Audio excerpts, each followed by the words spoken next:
सुप्रभात बच्चों, आज हम आपकी पाठ्य पुस्तक हिंदी के पाठ 3 का अध्ययन करेंगे, जिसका शीर्षक है मात्राएं।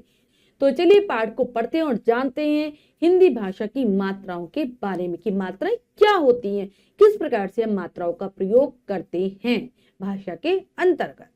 पाठ 3 मात्राएं। व्यंजनों के साथ लिखते समय स्वर अपने मूल रूप में नहीं लिखे जाते हैं, बल्कि इनके चिन्ह व्यंजनों के साथ जोड़ दिए जाते हैं। स्वरों के इन्हीं चिन्हों को मात्राएं कहा जाता है। तो बच्चों, ये बात हम जान गए हैं कि व्यंजनों का उच्चारण कभी स्वरों के बिना नहीं किया जा सकता। अगर हम व्यंजनों से शब्दों की रचना करते हैं तो भी हमें कुछ ना कुछ स्वरों को उनमें जोड़ना पड़ता है।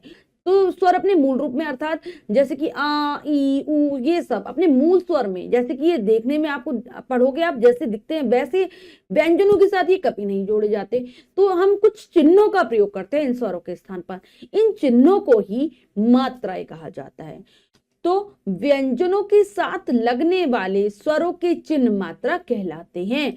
जिन चिन्हों का प्रयोग हम स्वरों के रूप में व्यंजन के साथ करते हैं वह कहलाते हैं मात्रा।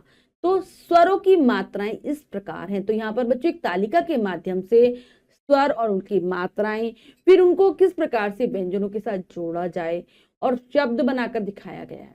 तो चलिए पढ़ते हैं और जानते हैं स्वरों की मात्राओं को। तो यहाँ कॉलम में स्वर, मात्रा, स्वर व उनकी मात्राओं के साथ व्यंजन, मात्रा युक्त शब्द और फिर है चित्र बने हुए इनके। तो सबसे पहला जो हमारा अस्वर है बच्चों, उसकी कोई मात्रा नहीं होती। ये सभी व्यंजनों के साथ स्वतः ही जुड़ा रहता है। जैसे क जमा अ जमा ल जमा अ जमा श जमा अ, क्या बन गया शब्द कलश। तो हमने देखा जिनमें अन्य कोई मात्रा नहीं लगी, व्यंजन अपने पूर्ण रूप में लिखा है, तो उनके साथ अस्वर जुड़ा है। ठीक है, यहाँ पर चित्र है कलश का। फिर आता है आ स्वर। इसकी मात्रा इस प्रकार की होती है बच्चों, खड़ी पाई के रूप में, खड़े डंडे के रूप में, पाई के रूप में हम कह सकते हैं। क जमा अ जमा र जमा आ बन गया कार। तो यहाँ पर हमने आ लिखा है, लेकिन हम जब जोड़ते हैं का में जोड़ेंगे क्या, केवल मात्रा को जोड़ेंगे, आ को नहीं जोड़ेंगे, मात्रा जोड़ देंगे। तो यहाँ पर देखिए आप कार। ऐसे ही ई, कैसे होती है मात्रा ई की, इस प्रकार से क जमा ई जमा ल जमा आ, किला। क्या बन गया किला। यहाँ पर देखिए कैसे हमने मात्रा को जोड़ा है। ठीक है, ई यहाँ पर लिखा है लेकिन जोड़ेंगे हम केवल मात्रा। ऐसे ही आपको रचना करनी है शब्दों की। अब आता है ई, ऐसे होती है ई की मात्रा क जमा ई जमा ल जमा अ, क्या बना शब्द कील। क्या बना कील। अब आते हैं ऊ की मात्रा में। ये नीचे की साइड लगती है बच्चों। ठीक है, किसी भी वर्ण के नीचे लगेगी ये। क जमा ऊ जमा द जमा अ जमा ल जमा अ, और शब्द बन गया हमारा कुदाल। ऊ की मात्रा ये भी नीचे लगती है। ठीक है, क जमा ऊ जमा प जमा अ, और शब्द बना कूप। क्या बना कूप। इसके बाद आती है री। री की मात्रा, हमारे री स्वर की मात्रा इस प्रकार से होती है। ये भी वर्णों में नीचे ही लगती है। का जमा री जमा श जमा ई, कृषि। क्या बना कृषि। ए की मात्रा इस प्रकार से होती है, वर्णों के ऊपर लगती है। का जमा ए जमा ल जमा आ, शब्द बना हमारा, क्या बना हमारा शब्द केला। ए की आई की मात्रा दो होती है, ये भी ऊपर लगती हैं। का जमा आई जमा द जमा ई, शब्द बना कैदी। क्या बना कैदी। ओ की मात्रा इस प्रकार से होगी क जमा ओ जमा य जमा अ जमा ल जमा अ, शब्द बनेगा कोयल। क्या बना कोयल। नेक्स्ट है औ की मात्रा। औ की मात्रा इस प्रकार से होगी, दो मात्राएं ऊपर लगेंगी पाई के ऊपर। का जमा ओ औ जमा आ, क्या बना शब्द कोवा। क्या बना कोवा। नेक्स्ट पढ़ते हैं मात्राएं लगाने का स्थान, कि मात्राएं कहां पर लगाई जाती हैं। व्यंजनों के साथ मात्राएं निम्न प्रकार से लगाई जाती हैं। जब भी हम मात्रा को लगाते हैं व्यंजनों के साथ तो इस प्रकार से प्रयोग करेंगे। सबसे पहला है व्यंजन के पीछे। पीछे कौन कौन सी मात्राएं लगती है, आ की, ई की, ओ की और आव की तथा आव की मात्राएं व्यंजन के बाद लगती है। कोई भी व्यंजन आएगा उसके बाद लगाएंगे, जैसे तारा, शीशा, कोयल, नौका आदि। सब में आप देख रहे हैं मात्राएं बाद में लगी हैं। फिर आते हैं व्यंजन से पहले ई की मात्रा। केवल ई ऐसा है, छोटा ई, जिसकी मात्रा व्यंजन से पहले लगती है, जैसे जैसे किसान, चित्र, नियम, सितारा आदि। सब में क्या है, मात्रा पहले लगी है। व्यंजन के नीचे कुछ मात्राएं व्यंजन के नीचे लगती हैं, जैसे ऊ तथा री की मात्राएं व्यंजन के नीचे लगती है, मतलब वर्ण के नीचे लगती है, जैसे सुराही, मुख, नूतन, मूली, मृग, ऋषि आदि। सब में नीचे लगी है। ठीक है, अब आते हैं व्यंजन के ऊपर। कुछ मात्राएं ऐसी भी हैं जो बच्चों व्यंजन के हम ऊपर लगाते हैं। कौन सी? ए तथा आई की मात्राएं व्यंजन के ऊपर लगती हैं, जैसे मेला, नेवला, नैया, पैमाना आदि। ये है हमारी ऊपर लगने वाली मात्राएं। इसके बाद है यह भी जाने।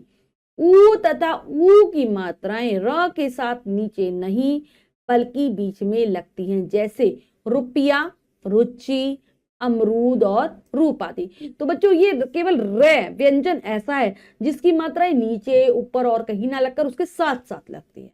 ठीक है, हमने अभी शब्द पढ़े रुपया, रुचि, अमरूद आदि। इसके बाद हमने सीखा, हमने पाठ को पढ़कर क्या सीखा है ये जान लेते हैं। व्यंजनों के साथ लगने वाले स्वरों के चिन्ह मात्रा कहलाते हैं। जिन स्वरों को हम व्यंजन के साथ प्रयोग करेंगे, उनके चिन्हों का हम प्रयोग करेंगे, वो कहलाएंगे मात्रा। व्यंजनों के साथ मात्राएं चार प्रकार से लगाई जाती हैं: व्यंजन के बाद, व्यंजन से पहले, व्यंजन के ऊपर तथा व्यंजन के नीचे। ठीक है, ऊ तथा ऊ की मात्राएं रै के बीच में लगती हैं, यानी कि रै के बाद लगती हैं ये। ठीक है, तो बच्चों हमने पाठ के माध्यम से मात्राओं को समझ लिया है। अब हम पाठ का अभ्यास कार्य कर लेते हैं। आओ अभ्यास करें के अंतर्गत पहला प्रश्न पढ़ते हैं, करने का प्रयास करते हैं। सही विकल्प पर सही का चिन्ह लगाइए। प्रश्न में 3 विकल्प हैं बच्चों, 2 विकल्प गलत है, 1 विकल्प सही है। हमें सही विकल्प को चुनना है, सही का निशान लगा देना है। करते हैं। किस स्वर की मात्रा नहीं होती? आ, ई। तो किसकी नहीं होती? हमारी अ स्वर की मात्रा नहीं होती। ऊ तथा री की मात्राएं लगती हैं व्यंजन के बाद, व्यंजन के ऊपर, व्यंजन के नीचे। तो ये लगती हैं व्यंजन के नीचे तीनों मात्राएं। कौन सी मात्रा व्यंजन के ऊपर लगती है? आ की, आई की, री की। तो आई की जो मात्रा होती है, ए और आई दोनों की मात्रा हमेशा व्यंजन के ऊपर लगती है। नेक्स्ट है स्वरों की मात्राएं लिखकर उनसे बनने वाले दो दो शब्द लिखिए। तो हमारी जो आ स्वर की मात्रा होती है वो कैसी होती है? ठीक है, ऐसी होती है ये, डंडा और पाई। और इससे बनने वाले शब्द हैं तारा, राम। फिर ई की मात्रा, ई कैसे होती है? ऐसे लगती है, किला, मिला। ऊ की मात्रा हमेशा नीचे लगती है, कैसे लगती है ये वाली मात्रा? ऐसे। और इससे बनने वाले शब्द हैं कौन कौन से? सुंदर, सुंदर, और हो जाएगा हमारा एक जो भी हमने पढ़ा था कुदाल। फिर है री। री की मात्रा हमेशा नीचे लगती है, कैसे होती है ये? प्रकार से होती है। ठीक है, तो इससे बनने वाले शब्द है हमारे ऋषि और नृत्य। नेक्स्ट है ए की मात्रा। ए की मात्रा हमेशा ऊपर लगती है, ऐसे। और इससे बनने वाले शब्द है मेला और केला। नेक्स्ट है दी गई मात्राओं एवं वर्णों से शब्द बनाइए। तो हमें शब्दों की रचना करनी है मात्राओं से। तो सबसे पहले हम यहाँ पर कर लेते हैं, तो हमें ए की मात्रा लगा देंगे केला। के बाद है हमारी आ की मात्रा राम। उसके बाद है हमारी कौन सी मात्रा है? आई की मात्रा है, ई की मात्रा भी है, तो सबसे पहले हम लगाते हैं यहाँ पर ए की मात्रा भी है, प में लगा देते हैं इसको और बन जाएगा पेड़, पेड़ बन जाएगा ना। नेक्स्ट है हमारी आई की मात्रा, आई की मात्रा को हम लगा देते हैं म में, बन जाएगा हमारा मेला, मेला। ठीक है, अब हमने कौन कौन से कर लिए हैं, का कर लिया है, प कर लिया, त से ता में हम लगा देते हैं,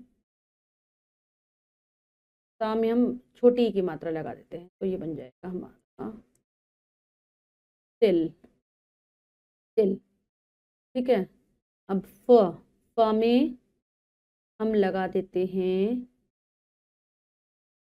फ बचा है और बचा है ल, ला में हम बड़ी की मात्रा अगर लगा दें तो हमारा शब्द जाएगा लीन। ठीक है, अब हमारा फ बचा है, फ में हम लगा देते हैं आई की मात्रा पहला।